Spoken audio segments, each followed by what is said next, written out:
and all of them, excepting the Scythians and Phoenicians, have been identified in the catacombs. He did not find a single skull of the Scythians, not a single skull of the Phoenicians inside those catacombs. So guess what? There was no Scythian captivity. There was no Scythians, there was no Khazarians, there was no Ashkenazi captivity. There was none of them that was enslaved. There was no Ashkenazi captivity. There was none of them that was enslaved. There was no Ashkenazi captivity. There was none of them that was enslaved.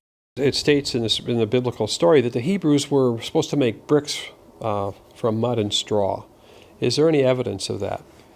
We have two lines of evidence that this practice referred to in Exodus chapter 1 and Exodus chapter 5 really was the sort of thing going on.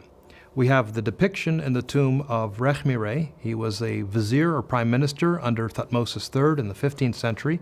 And there we can see POWs, both Semites from Canaan and Syria, working alongside prisoners of war from Nubia, black Africans.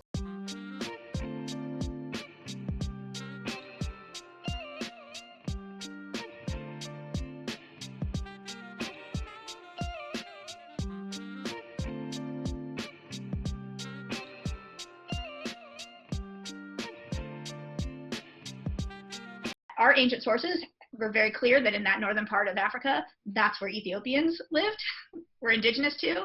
That means there were black people there, but also the people that we refer to now as either Nubians or Cushites. Those were also called Ethiopians by our Greek sources, and they were in Egypt, and they controlled Egypt for various times. And we actually have a lot of evidence, if you put Egypt into its African context in antiquity, its vision is not to the north, right? It looks to the Nile and to what we would call south, right? To the upper Nile, the upper Egypt.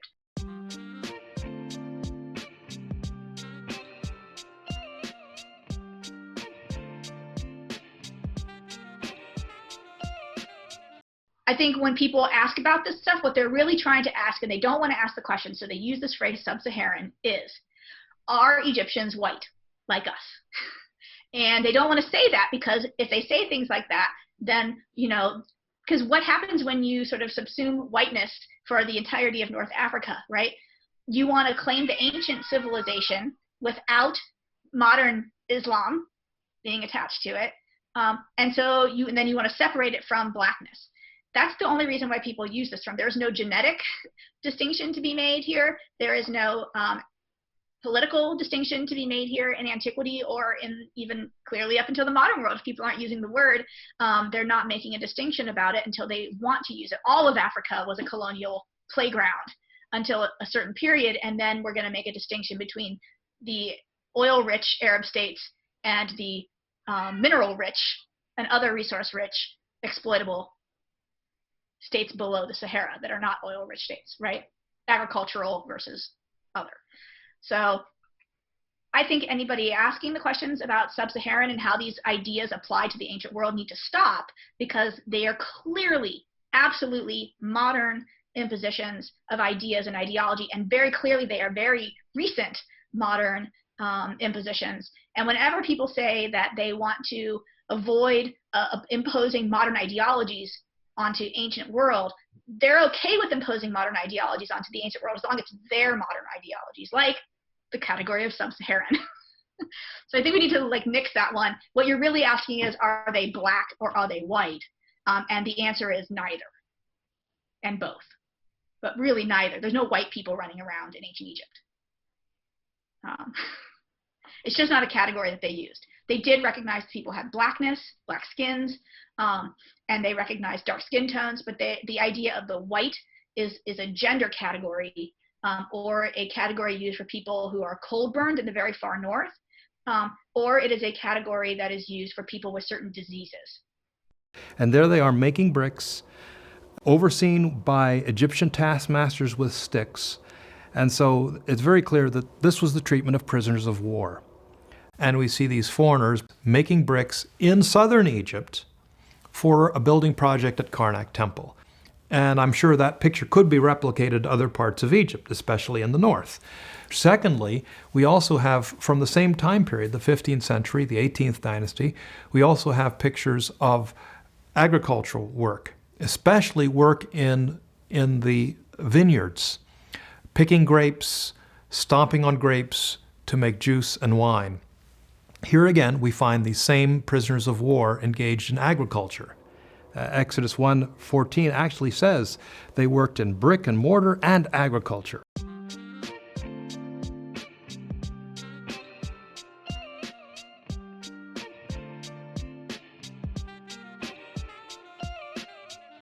So interestingly, the very two areas the Bible says the Israelites were forced to work in, agriculture and construction work, is the very two places we see this sort of work going on in private tombs in Egypt in the 15th century BC. Now, were all these prisoners of war? Could these have been people such as the Bible states that were actually there that became suspicious and then were forced into labor? In the case of the tomb of Rechmireh, tomb 100 in the Theban necropolis, it actually tells us they were they were plundered, they were prisoners brought back from the king's campaigns. So, and these happen to be in the south in Luxor. The problem is we don't have corresponding tombs for what was going on in the Delta, where the Hebrews were.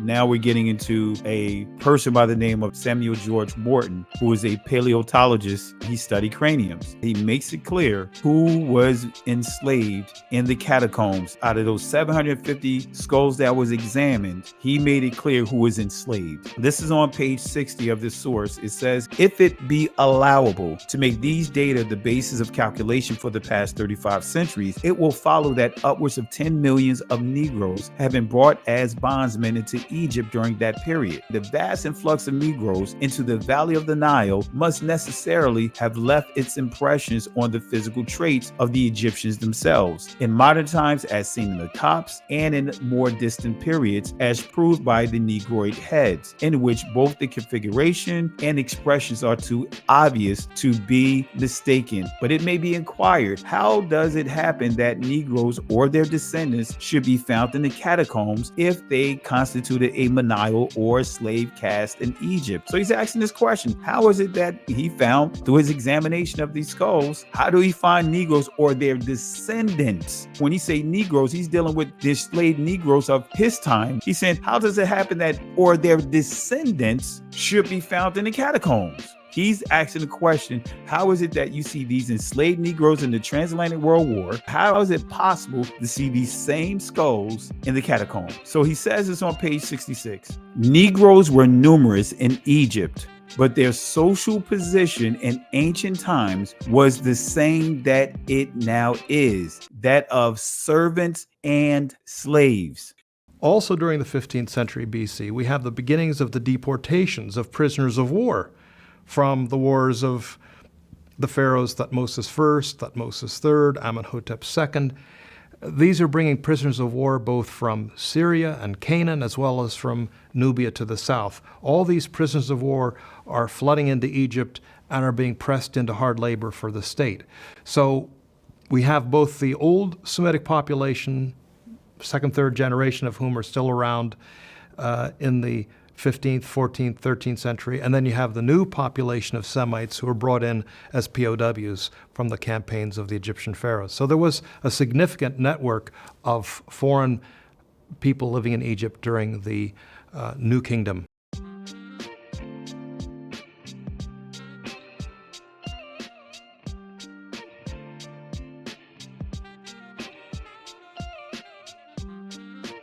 Samuel Morton was clear that the Negroes were enslaved in ancient Egypt. Samuel Morton was also clear that not a single skull from the Scythians were discovered in ancient Egypt. The national characteristics of all these families of men are distinctly figured on the monument, and all of them, excepting the Scythians and Phoenicians, have been identified in the catacombs. He did not find a single skull of the Scythians, not a single skull of the Phoenicians inside those catacombs. So guess what? There was no Scythian captivity. There was no Scythians. There was no Khazarians. There was no Ashkenazi captivity. There was none of them that was enslaved. What's your thoughts? Please be respectful with your comments. Also, please click the like, click the notification bell, and subscribe to this channel. Listen, Genesis chapter 11 verse 10 explains the genealogy of Shem. Shem was a black man in Africa. If you repeat this back, Genesis 14 verse 13, Abraham steps on the scene. Being a descendant of Shem, which is a fact, means Abraham too was Abraham, born in the city of a black man called Nimrod, grandson of Ham. Ham had 4 sons.